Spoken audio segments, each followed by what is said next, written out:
আর এই ডিপ্লেশন করার উপকারিতা।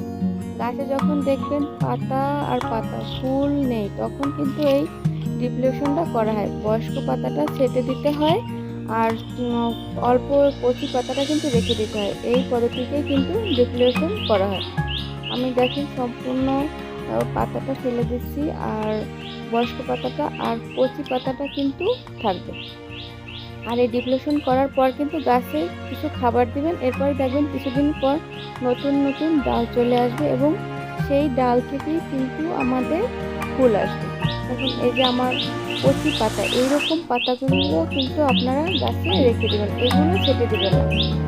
এরকমের সম্পূর্ণ পাতা গাছে থাকবে। আমাদের যে বয়স্ক পাতাগুলো, যেগুলো পুরনো পাতা, এই পাতাগুলো আমরা ফেলে দেব। আর এই ডিফ্লেশনটা কিন্তু সেপ্টেম্বর মাসের ভিতরে করে নেবেন, এরপরে কিন্তু আর করবেন না। আর ডিফ্লেশন করার পরে গাছে একটা খাবার দিবেন। খাবার না দিলে কিন্তু গাছ বেশি পুষ্টি পাবে না, দুর্বল হয়ে যাবে। এই ডিফ্লেশন করার পর কিন্তু আমরা এই খাবারটা দিয়ে দেবো।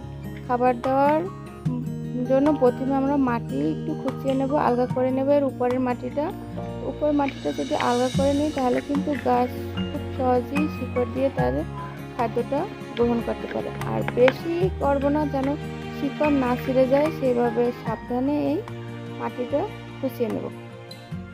আর এরপরে আমরা কিন্তু হাড়ের গুঁড়ো দিয়ে দেবো। এখানে আমি এই গাছের জন্য, গাছটা আমার 8-10 ইঞ্চির মতো হবে, 8 কি 10 আমার ভালো মনে নেই।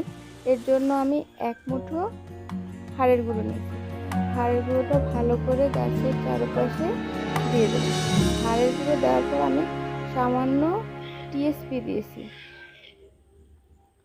আর কোনো সার দেব না। টিএসপি এবং হাড়ের গুঁড়ো আমি সেপ্টেম্বরে, এই ডিপ্লেশন করার পরে সেপ্টেম্বরে আমি এই দুইটা খাবার, আর উপরে কিন্তু হালকা 1 মুঠোর মতো বা পরিমাণ যা প্রয়োজন হয় ভার্মি কম্পোস্ট দিয়ে দেবো। ভার্মি কম্পোস্ট বেশি হলেও কিন্তু সমস্যা নেই। আর টিএসপি এখানে অল্প কাটা নিয়েছে, আপনারা দেখেন, বেশি হলে কিন্তু গাছ আবার মারা যাবে, সেজন্য অল্প পরিমাণে দিয়ে দেবো। আর এরপরে আমি ভার্মি কম্পোস্ট দিয়ে দিচ্ছি। যে ভার্মি কম্পোস্ট আমার 1 বছর আগের পুরনো গোবর সার দিয়েছি আমি এখানে। আপনারা চাইলে ভার্মি কম্পোস্ট বা যে কোনো পাতা পচা সারও দিতে পারেন। এরপর কিন্তু আমরা এই গোবর সারের পর, এরপর কিন্তু আর আমরা কোনো গোবর সার দেবো না। নাইট্রোজেন জাতীয় কোনো খাবার গাছকে কিন্তু এরপর থেকে আর দেবো না। এরপর থেকে কিন্তু আমাদের পটাশ জাতীয় সারটা বেশি দিতে হবে, তাহলে কিন্তু গাছে ফুল আসবে। নাইট্রোজেন জাতীয় খাবার দিলে কিন্তু আমাদের গাছে তুলনামূলক ফুল খুবই কম আসবে। ধন্যবাদ সবাই।